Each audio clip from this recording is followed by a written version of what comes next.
Bonjour, chers frères et sœurs de l'œuvre de l'unité. Aujourd'hui, on fait la méditation de l'évangile de Saint Jean 3, 16 jusqu'à 21.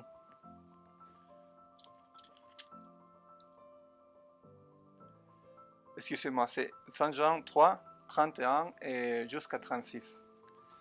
Dans cet évangile, le Seigneur nous dit que celui qui vient du ciel, il est au-dessus de tout. Et celui qui vient de la terre et parle de la terre. Et celui qui vient du ciel est au-dessus de tout. Et cet évangile m'a fait penser beaucoup à la façon avec laquelle on vit dans le monde. Et un jour, je me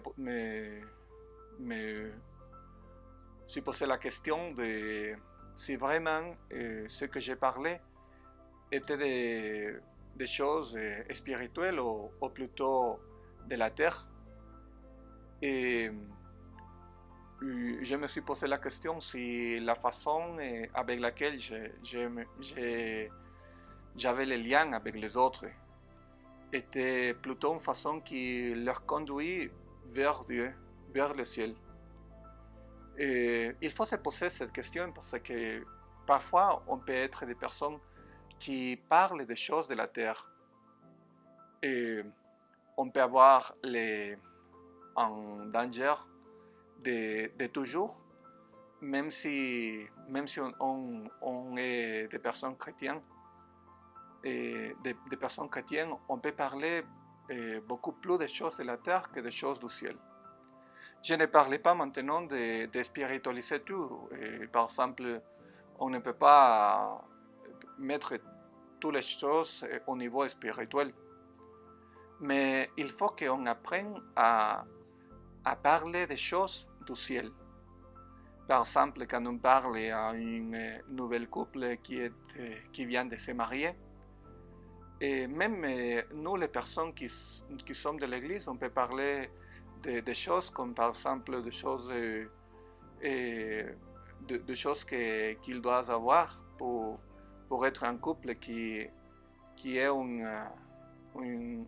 un succès dans son mariage. On peut parler de la compatibilité des caractères ou de l'importance du dialogue au niveau humain, ou même de la compatibilité sexuelle. On peut dire beaucoup de caractéristiques du mariage, mais au niveau humain.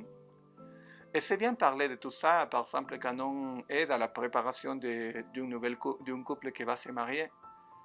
Mais il faut parler aussi des choses qui sont plutôt spirituelles. Par exemple, quand on parle de l'amour, de l'amour de Christ, qui c'est un amour qui est éternel, qui c'est un amour qui est fidèle, qui est un amour qui ne trahit pas. Et parce qu'on ne peut pas baser, par exemple, l'amour, on ne peut pas baser simplement sur une base humaine. Et c'est pour ça qu'aujourd'hui l'Évangile nous parle de qu'est-ce qu'on transmet aux autres. Et il faut se poser la question aussi, parce que beaucoup de fois les personnes athées nous posent beaucoup de questions parce qu'ils nous disent que c'est illogique notre façon de penser. Mais elles-mêmes ne se rendent pas compte que la façon de penser des athées, c'est aussi illogique parce qu'elle ne permet pas qu'on leur puisse interpeller. La question qu'il faut se poser toujours, la question que c'est la question la plus essentielle de ce dialogue avec les personnes qui ne croient pas en Dieu, c'est quelle est la façon avec laquelle elles vivent l'amour.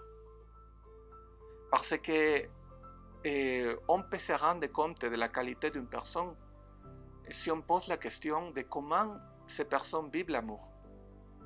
Par exemple, il peut y avoir une fille qui dit « Je vais me marier avec un garçon qui c'est une bonne personne, mais il est athée. » Mais bien, il faut lui poser la question « Mais qu'est-ce qu'il pense de l'amour ?»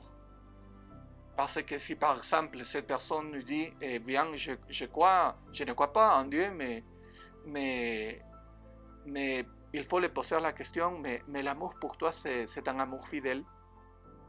Parce que si cette personne ne croit pas à l'amour, peut-être ne croit pas aussi qu'il doit avoir la fidélité.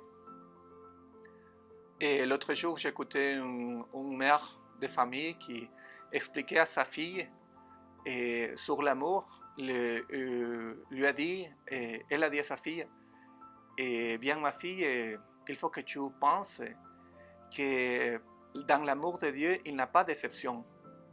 Parce que si un jour tu te trompes et tu fais quelque chose de vraiment mauvais, Dieu ne se déceptionnera pas de toi. Et parce que cette fille était un peu déçue de certaines choses qui s'est passées. Et sa mère lui posait cette question pour lui faire comprendre que dans l'amour, il n'y a pas la déception, mais dans l'amour de Dieu. Parfois même, les parents ont un amour plutôt humain vers ses enfants et ils sont capables de leur dire « tu m'as causé une déception ». Mais ce n'est pas un amour humain. Il faut qu'on pense quelle est la façon qu'on vive vraiment le monde de Dieu. Il faut être des personnes plutôt spirituelles que des personnes de la terre. Je vous envoie la bénédiction et j'espère que Dieu soit toujours avec vous. Au nom du Père et du Fils et du Saint-Esprit.